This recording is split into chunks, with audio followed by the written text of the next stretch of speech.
Éternel Dieu Tout-Puissant, je te bénis. Je sais que l'ennemi œuvre pour essayer de nous empêcher d'étudier ta parole, mais tu es à l'œuvre et je te rends toute la gloire. Notre réunion de ce soir parle du thème intitulé La relation du chrétien avec le monde. Et cela nous vient du livre de Jean chapitre 15, verset 18 à 17. Pardon, à 27. Et notre frère va faire la lecture. Allez-y, frère. Si le monde me vouait, sachez qu'il m'a haï avant vous. Si vous étiez du monde aimerait ce qui est à lui. Mais parce que vous n'êtes pas du monde et que je vous ai choisi du milieu du monde, à cause de cela, le monde vous hait. Souvenez-vous de la parole que je vous ai dite. Le serviteur n'est pas plus grand que son maître. S'ils m'ont persécuté, ils vous persécuteront aussi. S'ils ont gardé ma parole, ils garderont aussi la vôtre. Mais ils vous feront toutes ces choses à cause de mon nom, parce qu'ils ne connaissent pas celui qui m'a envoyé. Si je n'étais pas venu et que je ne leur eusse point parlé, ils n'auraient pas de péché. Mais maintenant, ils n'ont aucune excuse de leur péché. Celui qui me hait est aussi mon Père.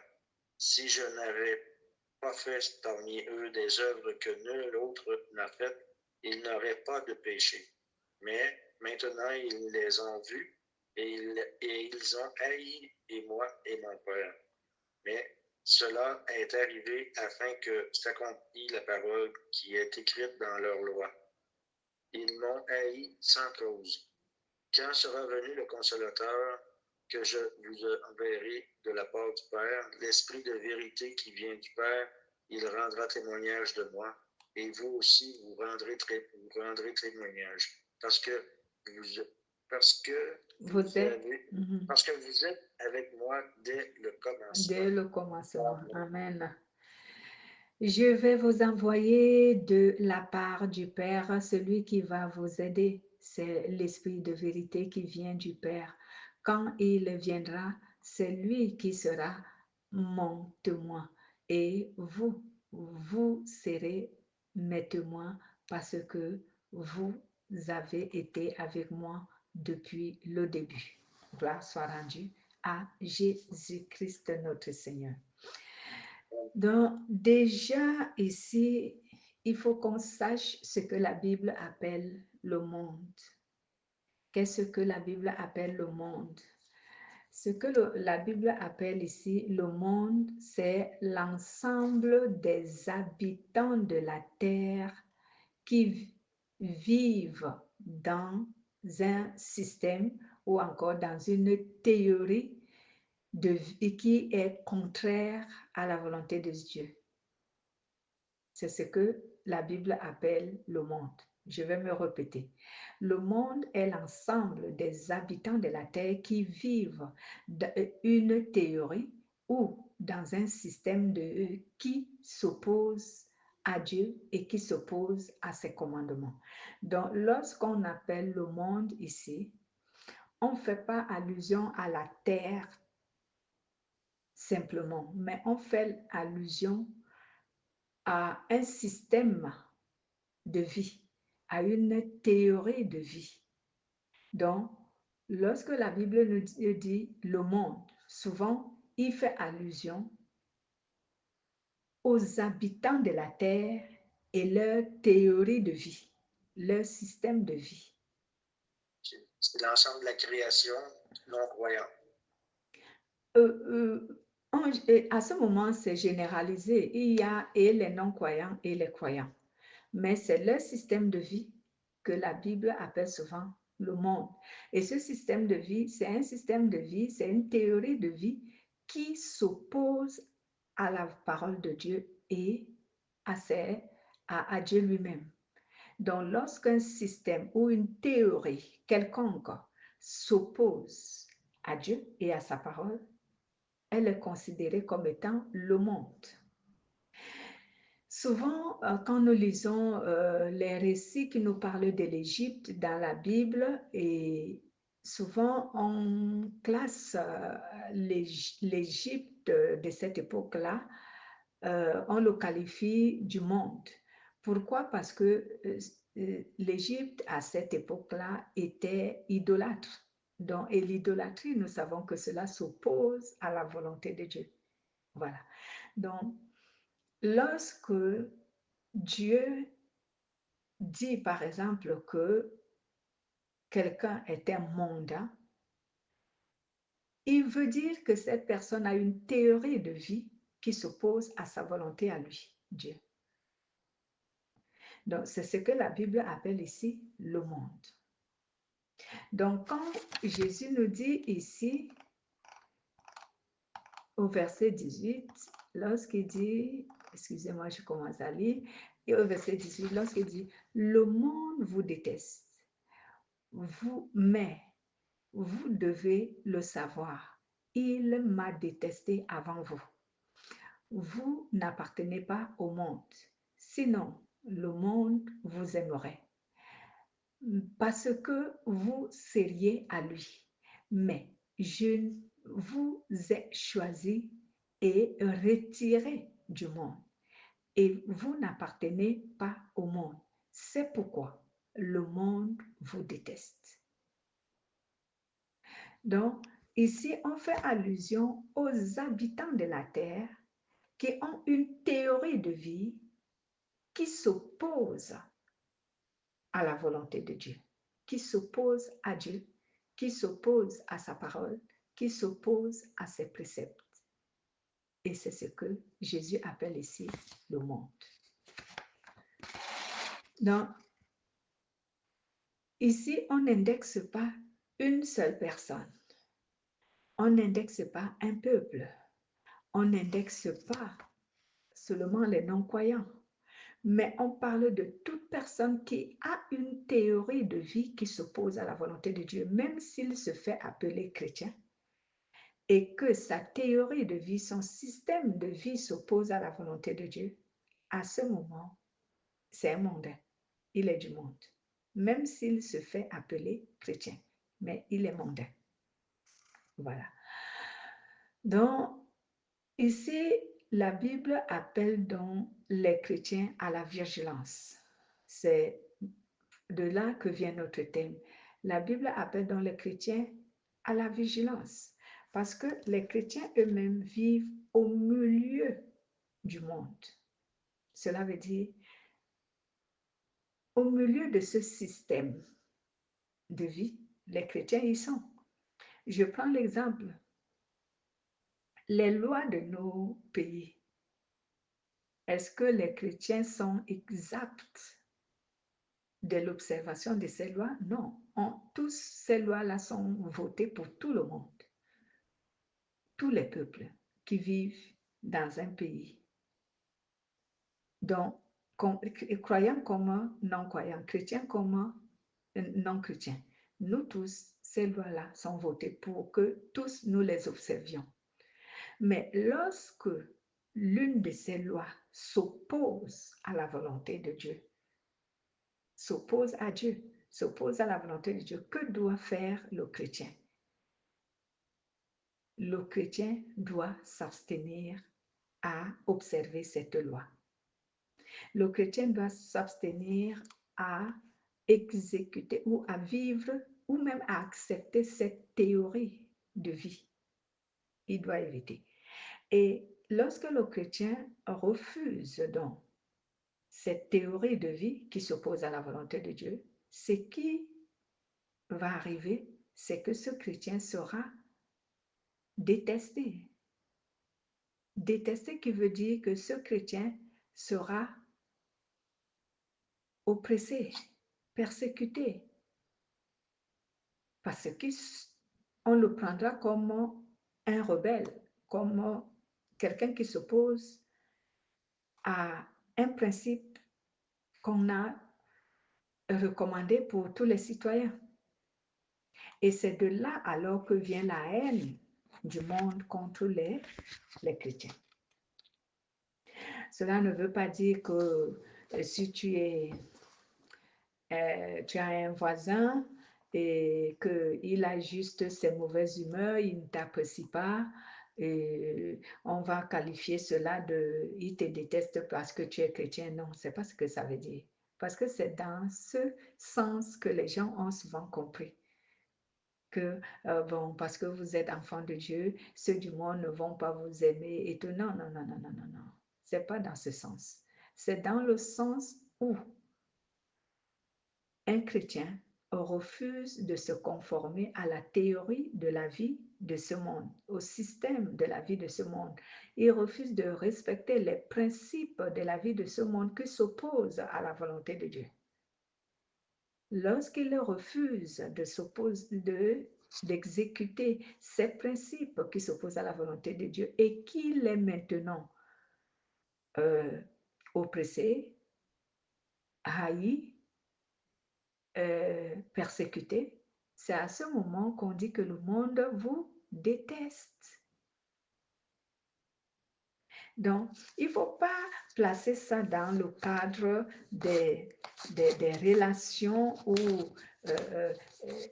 deux personnes ne s'entendent pas et parce qu'ils ne s'entendent pas sur un point quelconque, alors il y a de la haine entre eux. Non, non, non, non, non. Il faut placer ça dans le cadre des principes de vie qui s'opposent à la volonté de Dieu. Un système de vie qui s'oppose à la volonté de Dieu. Souvent, j'ai dit aux chrétiens, parce que beaucoup de chrétiens pensent que le monde les déteste. Ils pensent qu'ils sont chrétiens et que le monde les déteste. Moi, j'ai vu de ces choses et j'ai souvent prié Dieu en disant, Seigneur, pardonne, parce que comme toi-même tu dis, ton peuple est vraiment ignorant. Il y a beaucoup de chrétiens qui se sont fait des ennemis, pas parce que cela s'opposait à la volonté de Dieu, mais tout simplement parce que eux, ils les considèrent de profanes et ils ne vivent pas en harmonie avec leur entourage juste parce qu'ils considèrent que leur entourage est profane. Donc, je ne sais pas si je m'exprime bien, montrer un peu comment est-ce que ce genre de relation peut être tensionnaire. Tu ne dis pas bonjour à ton voisin juste parce que pour toi, tu qualifies qu'il n'est pas chrétien comme toi. Bon, prenons l'exemple. Je vois souvent, comme on a des doctrines dans les églises, je prends un témoignage que j'ai vécu. Peut-être ça m'aiderait un peu à mieux éclaircir, à mieux faire comprendre ce que je veux dire. Il y avait, quand j'étais en Afrique, il y avait l'un de mes voisins qui était de la congrégation des branhamistes. Voilà, il était branhamiste. Et quand je venais de m'installer dans ce quartier-là, cet homme et toute sa famille m'ont persécuté. Et ils ont démontré leur haine contre moi. Pourquoi? Parce que leur doctrine et celle que moi, j'ai appris n'était pas la même. Chez les branhamistes, la femme ne prêche pas. La femme ne prend même pas la parole au milieu des hommes. La femme se cagoule. Voilà. Moi, je ne me cagoule pas. Quand je prie devant Dieu, je peux me voiler la tête. Voilà. J'essaye de me vêtir décemment. Mais cet homme m'a pris en haine, comme si lui et moi, on avait un autre problème en dehors de celui-là. Et oui, je vous dis la vraie haine. La vraie haine. Et pourtant, il dit qu'il est chrétien et moi aussi je dis que je suis chrétien. On devait plutôt s'entendre, mais non. Il y avait une haine à tel point que cet homme et toute sa famille ont œuvré contre mon commerce pour qu'il ne fonctionne pas. Ils ont fait une mauvaise publicité au quartier contre moi pour que mon commerce ne fonctionne pas. Ils ont fait une mauvaise publicité contre moi au quartier pour que les gens ne viennent pas à notre assemblée. Vous pouvez imaginer? Pour quel but? Juste parce que dans leur doctrine, la femme ne prêche pas. Alors, s'il y a une femme qui prêche autour d'eux, il faut la neutraliser. Donc, il a utilisé les moyens de force physique, morale, mentale, psychique et spirituelle. Il a utilisé toutes sortes de forces pour essayer de m'anéantir. Vous voyez un peu? Et à ce moment-là, ce genre de personne, est-ce qu'il n'est pas du monde? Si ma doctrine avec la tienne ne s'accorde pas, alors, et même l'apôtre Paul nous a dit qu'on doit attendre, c'est Dieu qui va nous trancher cette histoire entre nous. Je crois que cela se trouve où Jésus nous a dit, si vous ne vous entendez pas à un sujet, il faut que l'un ne doit pas juger l'autre, mais il faut que vous aimez malgré tout, mais attendant que le jugement soit rendu au jour dernier. C'est la Bible le dit dans 1 Corinthiens, 1 Corinthiens chapitre 4. 1 Corinthiens chapitre 4. Allez un peu lire à partir, bon, j'aimerais, on peut lire à partir du verset, à partir du verset 4 jusqu'au verset 6, ou encore jusqu'au verset 7. Lisons un peu. Je ne me sens coupable de rien, mais ce n'est pas pour cela que je suis justifié. Celui qui me juge, c'est le Seigneur. C'est pourquoi ne jugez de rien avant le temps, jusqu'à ce que vienne le Seigneur qui mettra en lumière ce qui est caché dans les ténèbres et qui manifestera les desseins des cœurs. Alors chacun recevra de Dieu la louange qui lui sera due. C'est à cause de vous, frères, que j'ai fait de ces choses une application à ma personne et à celle d'Apollo, afin que vous appreniez en nos personnes à ne pas aller au-delà de ce qui est écrit, et que nul de vous ne conçoive de l'orgueil en faveur de l'un contre l'autre. Amen. Amen. Voilà, l'apôtre Paul dit, ne jugez donc pas avant le moment où le Seigneur viendra. C'est lui qui éclaire, il éclairera ce qui est caché dans la nuit. Il mettra les pensées des cœurs en pleine lumière. Alors chacun recevra de Dieu les félicitations qu'il mérite. Donc l'apôtre Paul nous dit ici, on ne doit pas juger. Le jugement ici dont il ne dit pas que ne vous édifiez pas, ou encore, il ne dit pas que ne tenez pas des discussions entre vous pour que chacun dise ce que lui, il pense, ça, son interprétation selon un verset. C'est pas ce qui nous empêche, mais il nous dit que cela ne doit pas nous opposer. Cela ne doit pas cultiver la haine, la division au milieu de nous. C'est ce qu'il veut dire.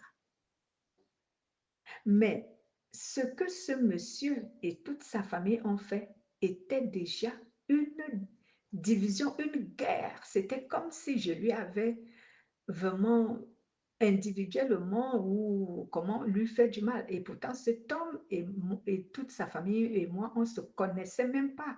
Je venais d'arriver dans le quartier, j'ai amené mon assemblée, j'ai amené mon commerce parce que j'avais mon salon de coiffure et j'avais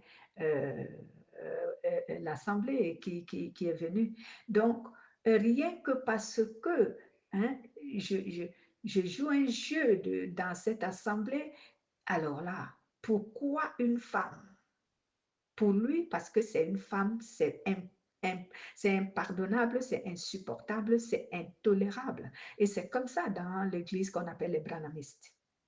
C'est intolérable. Ils persécutent les gens, ces gens-là, les branhamistes.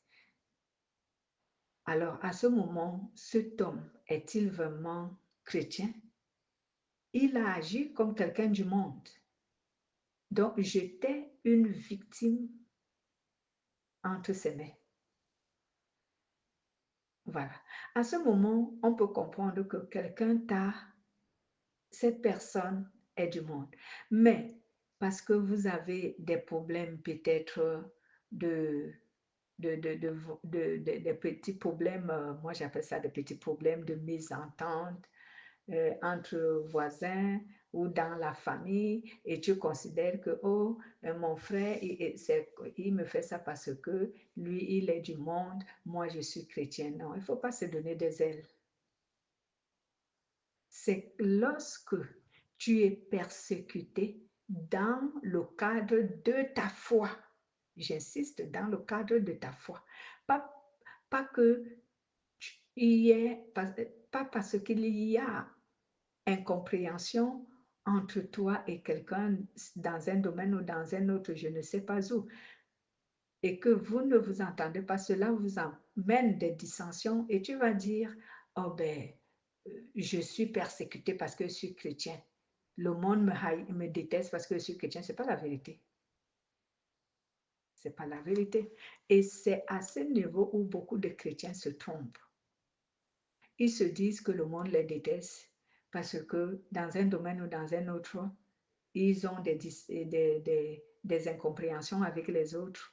Ils se disent que ces personnes-là sont du monde et ils les détestent. Non, c'est dans le cadre de la foi. Il ne faut pas sortir en dehors de la foi. Dans le cadre de la foi. Donc, quand Jésus parlait avec les apôtres, il voulait leur faire comprendre qu'ils m'ont haï. Pourquoi? Parce que j'ai amené la parole de Dieu. Et il a même insisté lorsqu'il a parlé plus bas ici. Jésus a dit, parce que je suis venu faire au milieu de ce que personne d'autre n'avait fait. Ils les ont vus. Maintenant, ils n'ont plus d'excuses. Leur péché, ils n'ont plus d'excuses. Donc, Jésus veut faire connaître que c'est parce qu'il a gardé la foi en son Père, il a obéi à ce que son Père lui a dit. Alors, à cause de ça, le monde l'a haï. Pas parce qu'il ne sentait, pas en dehors de la foi. Non, ce n'était pas en dehors de la foi. Donc, j'empêche ceux qui sont souvent avec moi de dire que le monde les déteste en dehors de la foi. Non. Si c'est à cause de ta foi que tu es détesté, alors à ce moment, oui, cette parole, tu es en train de la vivre. Où Jésus dit, s'ils m'ont détesté, ils vous détesteront aussi. Et s'ils m'ont accepté, ils vous accepteront aussi. Mais sachez que le serviteur n'est pas plus grand que son maître. S'ils m'ont détesté, sachez qu'ils vont aussi vous détester. Donc, en d'autres termes, s'ils m'ont persécuté à cause de ma foi, à cause de ce que j'aime mon Père et que j'obéis à sa parole, à cause de ce que je suis venu sauver l'humanité de la condamnation à la mort et des tourments éternels, s'ils m'ont haï à cause de ça, sachez que vous tous qui êtes dans le monde, qui vivez sur la terre avec les autres, si vous leur apportez la bonne nouvelle que je vous ai donnée, si vous leur parlez de moi avec sincérité, ils vous haïront, certains vous haïront. Cela veut dire qu'ils n'accepteront pas votre Jésus et ils n'accepteront pas non plus votre foi. Et à cause de cela, ils pourront vous faire du mal. C'est pour cela que Jésus a dit dans l'une des paroles, il a dit, dans une maison, il y aura 5 personnes et elles seront divisées. 2 contre 3, 3 contre 2, 1 contre 4, 4 contre 1. Donc, le père contre la fille ou le fils, la mère contre la fille, la belle-mère contre la belle-fille. L'homme aura pour ennemi les gens de sa propre maison. Cela nous vient du livre de Matthieu. Je vais chercher, excusez-moi, le livre de Matthieu. Lorsque Jésus parle de ça, c'est parce qu'il connaît. Il dit, l'homme aura pour ennemi les gens de sa propre maison. Hein, Matthieu chapitre 10, lisons à partir du verset 34 jusqu'au verset 37.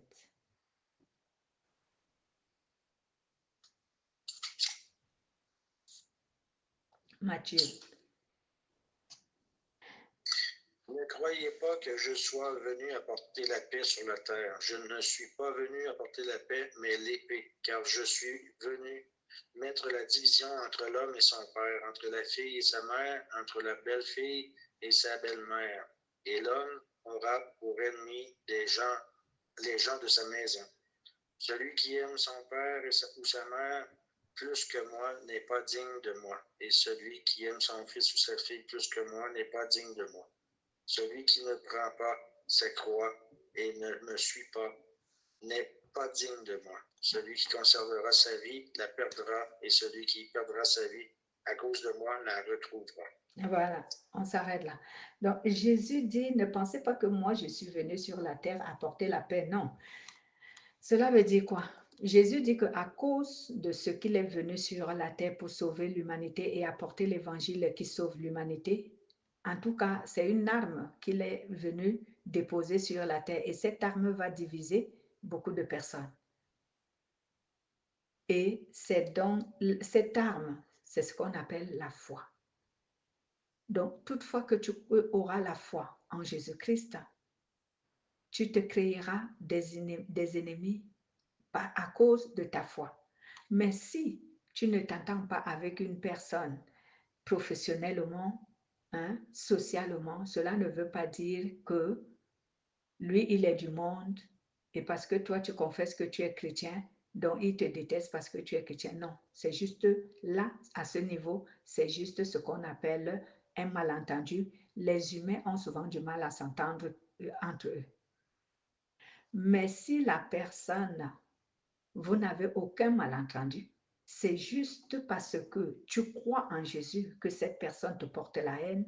À ce moment, le monde te déteste.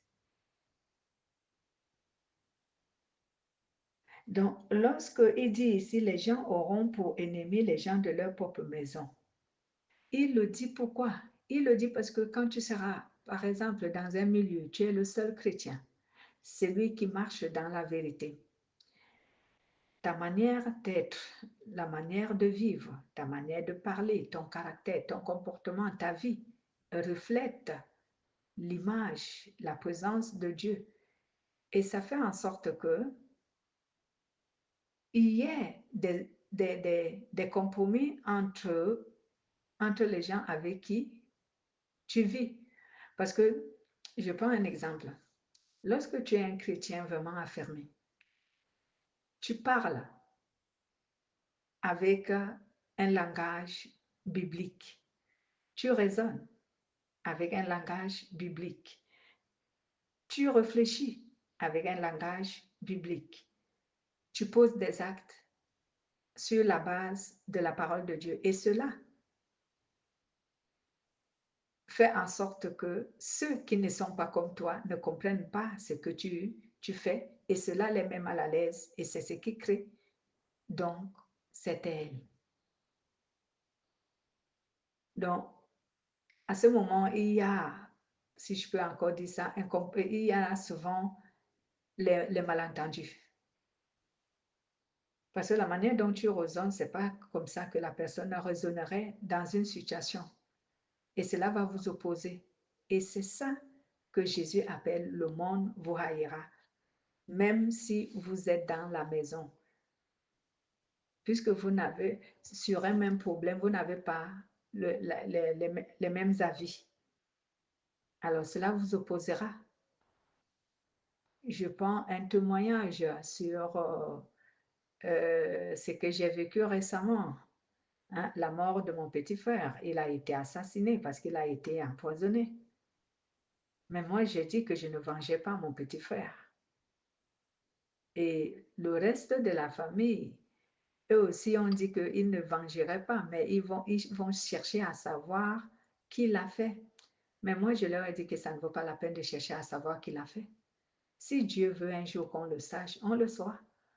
Mais ils m'ont pas écouté et j'ai laissé. Si je m'opposais à ça, ça devait nous amener. Voilà. Donc, je leur ai donné ma position, mais je ne me suis pas opposée. Donc, c'est pourquoi Jésus nous a dit, lorsqu'on est dans le monde, on doit vivre avec beaucoup plus de sagesse et d'intelligence. Où j'invite souvent les chrétiens à prier pour que Dieu leur donne plus de sagesse et plus d'intelligence. Parce qu'on ne peut pas vivre en tant qu'un enfant de Dieu sans avoir la sagesse de Dieu et l'intelligence de Dieu. Parce que moi, je passerais pour quelqu'un de faible. Et pourtant, je ne suis pas faible. Mais je sais que mon Dieu est un Dieu de vengeance. Il m'a dit, à moi la vengeance, à moi la rétribution. Alors moi, j'ai dit, Seigneur, tu interviens comme tu veux. D'ailleurs, il était mon frère, mais toi, il était ta créature. Et tu nous as dit que toute chose qui se fait sur cette terre a un salaire. Celui qui l'a empoisonné pour qu'il meure, moi je sais que tu vas rendre justice. Que cela ait été de manière, comment dire, que cela ait été fait préméditement ou comment, je ne sais pas moi, ou pour quelle raison la personne l'a fait. Toi, tu vas agir. Moi, je connais ta justice. Et je préfère laisser ta justice intervenir que moi faire ma propre justice. Donc, deux personnes seront ensemble et elles seront opposées à cause de la foi. Je dis bien à cause de la foi, pas à cause de nos problèmes ordinaires qui viennent de notre vie en société ou alors qui viennent de nos relations, je ne sais pas lesquelles, mais opposés à cause de la foi, c'est de cette haine que Jésus nous parle. On vous détestera à cause de votre foi et non à cause de votre vie sociale. Il y a ce donc qui aussi, il y a beaucoup de confusion à cette parole. Que les gens, je veux dire beaucoup de mauvaises interprétations, j'aimerais dire. Il y a ceux donc qui se disent, oh, le monde me déteste parce que moi, Dieu m'a béni. Ah non. Cette haine dont Jésus parlait ici, elle n'est pas sur la base de la bénédiction. Tu peux être béni et que quelqu'un d'autre est jaloux de toi. Il n'est pas jaloux de toi à cause de ta foi. Ce n'est pas à cause de ta foi. C'est à cause d'un péché qu'on appelle la convoitise. Alors, tu ne peux pas dire que le monde t'a haï parce que Dieu t'a béni. C'est pas vrai. Le monde vous détestera parce qu'il m'a détesté. C'est sur la base de la foi. J'insiste, sur la base de la foi. Si quelqu'un te dit que c'est sur une autre base, il vous a trompé. Étant déjà donné que même ceux qui n'ont pas la foi sont opposés entre eux. Alors, vous allez dire aussi que ils se détestent entre eux à cause de Jésus? Non. C'est parce que l'être humain est un être compliqué.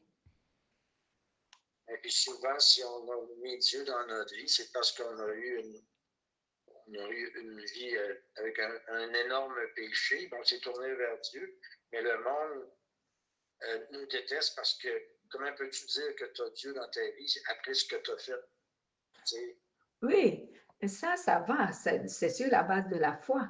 Je prends un exemple. Si avant que je ne sois convertie, j'étais peut-être un criminel. Et maintenant, moi, je me convertis et je quitte le monde des criminels. Et maintenant, les criminels avec lesquels je marchais autrefois avant de connaître Jésus viennent me consulter parce qu'ils veulent qu'on continue notre activité. Et moi, je dis non. Et qu'ils commencent maintenant à me détester. Oui, là, à ce niveau, ils me détestent à cause de ma foi. J'entre dans le cadre de cette parole. Parce que ce n'est pas pour rien qu'il me déteste. Il me déteste parce que je suis quitté le groupe et je me suis rangée du côté de Jésus par la foi. C'est de ça que Jésus parle. Mais pas des incompréhensions entre humains parce que vous ne vous entendez pas ou vous ne vous accordez pas sur un domaine qui ne concerne pas la foi. Non, non, non, non. C'est pas à cause de ça. Si le domaine qui vous oppose ne concerne pas la foi, ce n'est pas de cette haine-là que Jésus parle. C'est pas ça. Donc, la haine qui vous oppose, dont Jésus parlait ici, c'est la haine qui est suscitée à cause de ta foi. À cause de ta foi. Voilà. Donc, j'ai horreur de voir les chrétiens qui interprètent mal la parole de Dieu. Il y a certains, par exemple, il y a beaucoup de témoignages que je dirais. Il y a par exemple les hommes comme les femmes. Si c'est l'homme, le mari qui est converti, il traite sa femme de Satan dans la maison et dit, il s'oppose à moi, non, elle s'oppose à moi, c'est une femme diabolique. Si c'est la femme qui est convertie dans la maison et que l'homme n'est pas converti ou les enfants ne sont pas convertis, à ce moment-là, oh, il me combat. Oh, il me combat. Oh, il me persécute à cause de ma foi. Non, non, non, non, non, je suis désolée, c'est pas ça. C'est pas ça. Si tu te conduis bien, ils vont pas te... Tu n'auras aucun problème avec eux. Peut-être que vous serez opposés dans vos discussions lorsque tu voudras peut-être leur parler de Dieu. Et lorsque tu voudras leur parler de Dieu, quand tu sais que ces gens-là ne connaissent pas Dieu, il ne faut pas devenir un maître qui veut les forcer à comprendre ou à t'écouter. Parce que voilà les multiples erreurs que les chrétiens font et ils mettent ça derrière le dos de la persécution. On n'est même pas dans le monde de tout ça. C'est pas vrai. C'est pas vrai. Tu dis à la personne ce que tu détiens comme connaissance venant de Jésus. Et maintenant, comme je l'ai toujours dit, ne le force pas à croire. Ce n'est pas ton rôle de le forcer à croire. Parce que c'est là où viennent les dissensions. Et il dit, oh, il me haïssent. Parce que quand tu commences à forcer, à obliger, voilà, quand tu commences à obliger à un non-croyant de croire à ce que tu lui dis, cela va vous opposer. Alors, on devient accusateur un peu en même temps. Voilà. Cela va vous opposer et souvent, pour certains, cette opposition va jusqu'à plusieurs dissensions. Et finalement, c'est le chrétien qui prend maintenant la position de victime. On me déteste parce que j'ai dit que Jésus. Non, non, non, tu t'es mal conduite. Tu ne peux pas obliger un non-croyant à accepter ce que tu dis. Non. Ce n'est pas notre rôle d'obliger quelqu'un à accepter ce que nous disons. Ce n'est pas notre rôle. C'est le rôle du Saint-Esprit. Ce n'est pas le nôtre. On témoigne, c'est tout.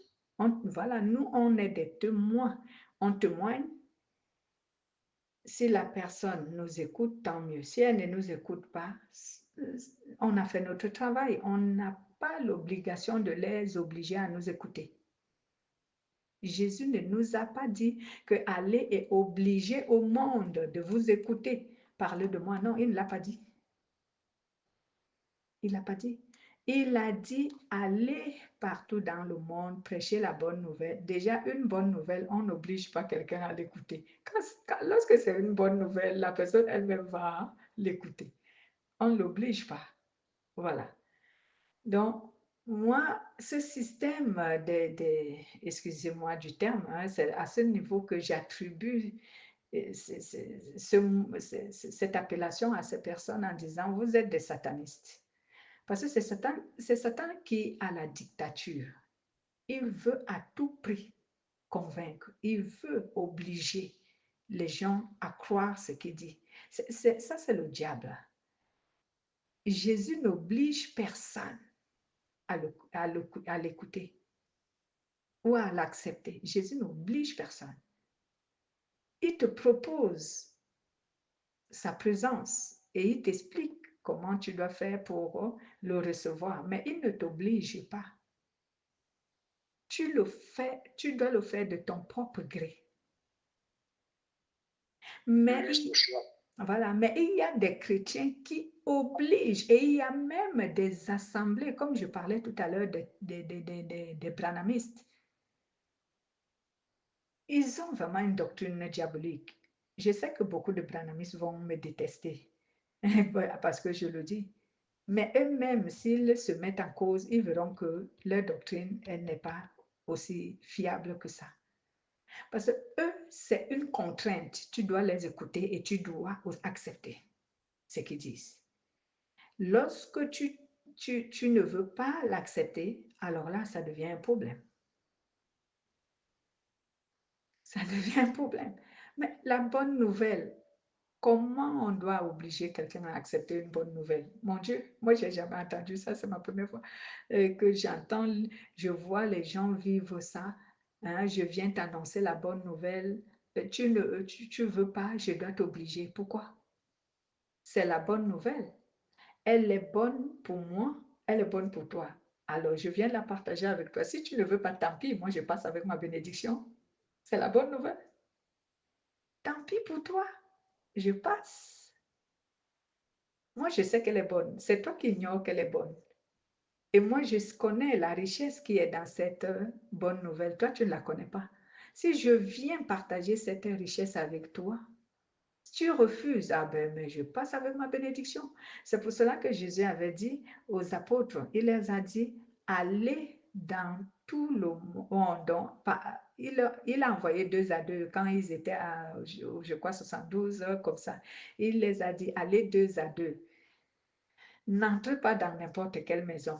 Quand vous arrivez quelque part, annoncez la bonne nouvelle. Si quelqu'un parmi ceux dont vous annoncez la bonne nouvelle a reçu la bonne nouvelle et qu'il est aimable avec vous, entrez dans sa maison et dormez chez lui et bénissez sa maison.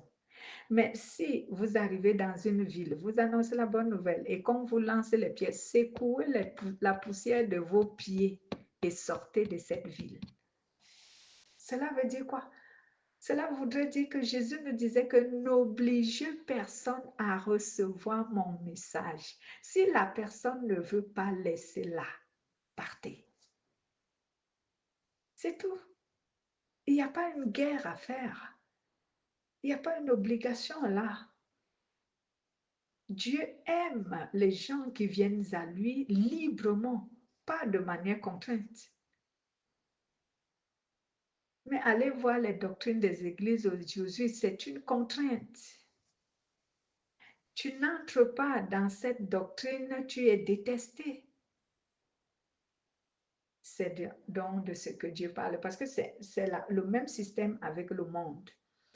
Lorsque tu n'acceptes pas le système, hein, les principes de la vie du monde, ceux qui sont du monde, ils vont te détester parce que tu n'adhères pas à leur théorie. Alors ils te détestent. C'est de ça que Jésus parlait.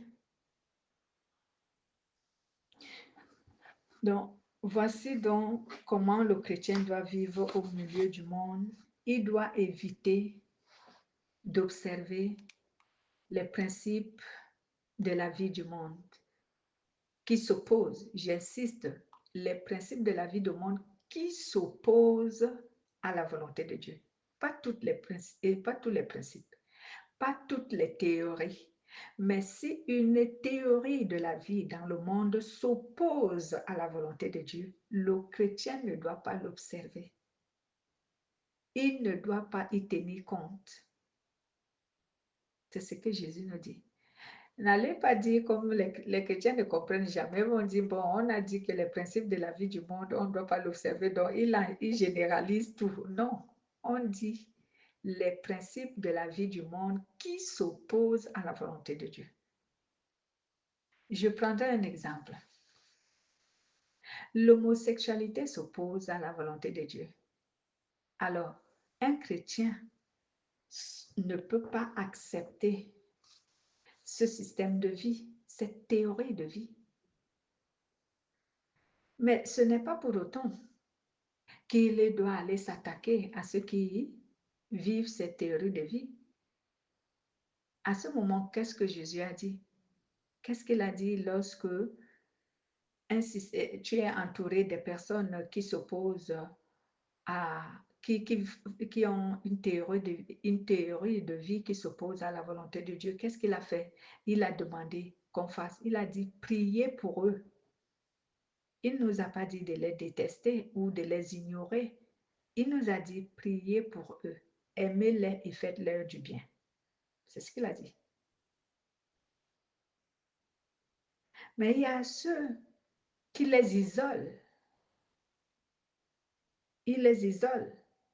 Ah ben oui, moi j'ai connu des doctrines. Il y a ceux qui les isolent et ils n'ont pas de contact avec eux. Pourquoi? Parce que ce sont des gens de mauvaise vie, selon eux. Ils les jugent que ce sont les gens de mauvaise vie, donc il faut les isoler. Ah mais non. Qui est-ce que la parole de Dieu nous recommande d'isoler? C'est une personne qui a une mauvaise influence sur notre foi. C'est celle-là qu'on doit isoler. Il faut savoir comprendre la parole de Dieu et discerner ce qu'elle dit.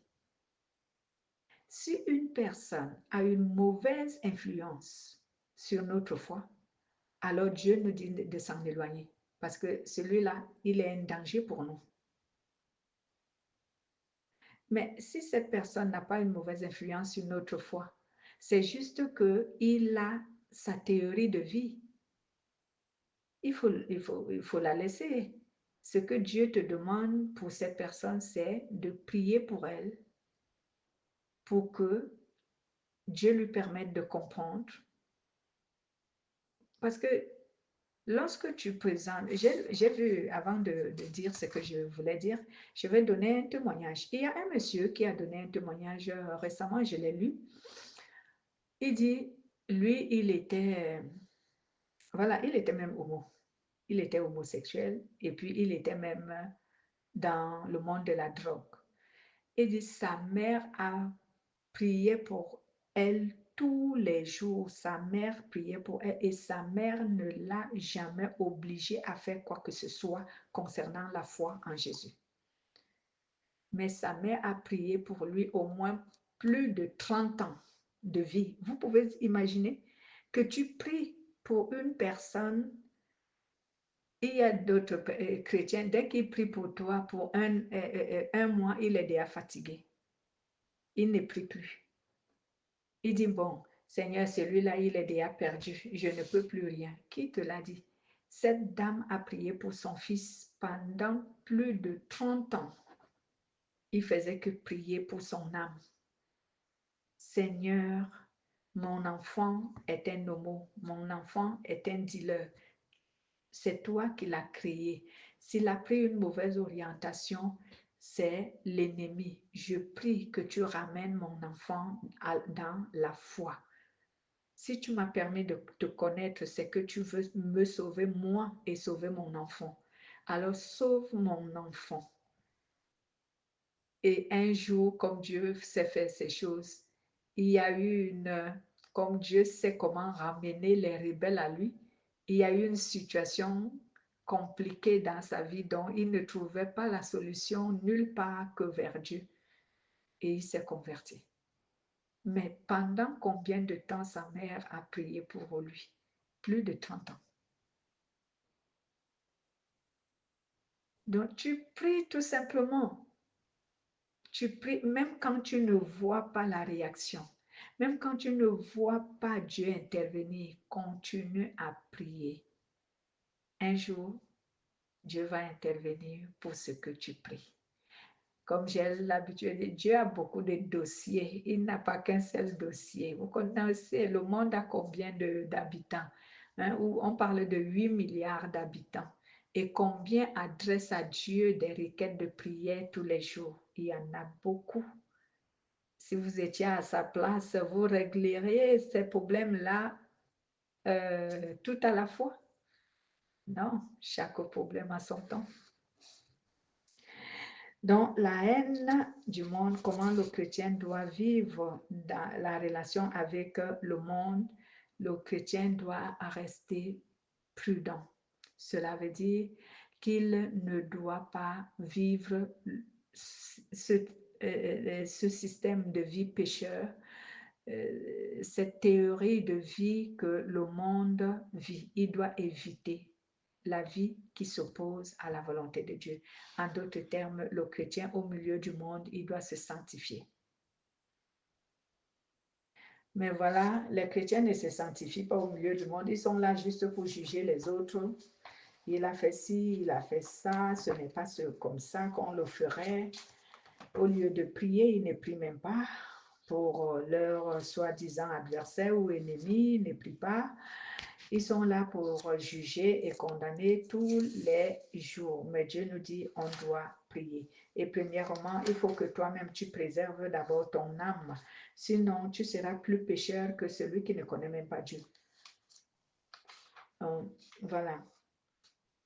Donc, Jean veut nous faire connaître à travers ce message de Jésus-Christ que le chrétien dans le monde doit se sanctifier. Il doit se sanctifier. Je cherchais un verset qui s'accorde à cette parole de Dieu, à ce que je suis en train de dire. Je cherche une parole, voilà. Le livre de 1 Pierre, chapitre 2, au verset 12. Au verset 12, la Bible nous dit, au milieu des païens, ayez une bonne conduite, afin que là où ils vous calomnient, comme faisant le mal, ils voient vos œuvres bonnes et glorifient Dieu au jour de sa visite. Vous avez vu ça? Je vais un peu chercher la version Parole de vie. La version Parole de vie, c'est le livre de Pierre, c'est le chapitre 2 et le verset 12, je disais, la version Parole de vie nous dit ceci, je cite, « Au milieu de ceux qui ne connaissent pas Dieu, ayez une belle conduite. » Voilà. Alors, s'ils vous accusent faussement de faire le mal, ils verront vos bonnes œuvres et ainsi, le jour où Dieu viendra, ils lui rendront gloire. Voilà. Nous devons donc avoir une bonne conscience, une conscience pure, une bonne conscience au milieu des païens. Cela veut dire que notre vie ne doit pas les amener à calomnier Dieu. En d'autres termes, notre vie ne doit pas amener le païen à blasphémer le nom de Dieu. Mais aujourd'hui, pourquoi on parlait mal des chrétiens? Parce que les chrétiens ont présenté une très mauvaise image dans le monde, de telle sorte que les païens et ceux du monde ont du mal à reconnaître que Dieu est un Dieu qui transforme les personnes et qui rend une personne pure. Il y a également 1 Pierre chapitre 3 qui nous dit ceci au verset 15, « Mais sanctifiez dans vos cœurs le Christ le Seigneur, soyez toujours prêts à vous défendre contre quiconque vous demande la raison de l'espérance qui est en vous. Mais faites-le avec douceur et avec beaucoup de crainte. » Le livre de Pierre, 1 Pierre chapitre 3, la version Parole de vie, verset 15, nous dit ceci, je cite, « Mais reconnaissez dans vos cœurs que le Christ seul est saint et il est votre Seigneur. Quand on vous demandera pourquoi vous espérez, soyez toujours prêts à donner des explications. Mais faites-le avec douceur et respect, avec une conscience pure. Alors, quand les gens vous accusent faussement sur un point, quand ils vous insultent parce que vous vous conduisez en chrétien, ils seront couverts de honte. Alléluia. 15 à 16. Donc, voilà. Ce message n'est pas assez long. Jésus veut tout simplement que le chrétien sache vivre au milieu du monde en faisant quoi? En demeurant saint au milieu du monde et en priant pour les non-croyants, même s'il est détesté à cause de sa foi. Mais si la haine pour laquelle il fait allusion ou qu'il vit n'est pas sur la base de la foi, qu'il sache que le monde ne le déteste pas du tout, qu'il sache tout simplement que dans le monde, lui aussi, il est une personne compliquée et c'est pour cela que les complications régénèrent en lui une vie difficile. Et oui, parce que le monde vous détestera, parce qu'ils m'ont détesté, c'est sur la base de notre foi. Si on te déteste parce que tu crois en Dieu, on te cherche des ennuis parce que tu crois en Dieu, on t'enferme parce que tu crois en Dieu. Est-ce que l'apôtre Pierre, l'apôtre Jean, l'apôtre Thaddée, l'apôtre Thomas, l'apôtre Matthieu et tous ces apôtres-là, est-ce qu'ils ont souffert juste parce qu'ils vivaient une vie sociale au milieu des gens? Non. Ils ont souffert parce qu'ils aimaient Dieu. C'était à cause de leur foi. C'était à cause de leur foi. Et aujourd'hui, je prierai Dieu que tous ceux qui vont écouter cet enseignement et qui s'illusionnent souvent en disant le monde me déteste parce que je suis chrétien, parce que je suis béni, ils sont à côté de la plaque. C'est eux-mêmes qui cherchent cette haine. Celle-là, elle n'est pas sur la base de leur foi. Mais si c'est sur la base de leur foi, alors je leur dirai oui, c'est normal de porter la croix de Jésus parce qu'en tant qu'enfant de Dieu, tu peux être détesté à cause de ta foi. Oui, c'est dit. Les combats spirituels, ce que eux ils appellent les combats spirituels, ce que moi j'appelle l'oppression des esprits, ça au moins on peut comprendre que les esprits détestent les chrétiens à cause de leur foi. Mais dans notre vie sociale et au quotidien, à ce moment, il faut savoir faire la différence. Pourquoi est-ce que tu es détesté? Est-ce à cause de ton mauvais comportement, ton mauvais caractère, ta mauvaise nature d'être humain ou à cause de ta foi?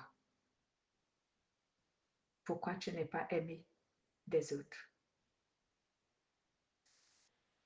Voilà où le Seigneur nous a amenés ce soir. Est-ce qu'il y a des questions? C'est un très bon sujet. Amen. Ouais.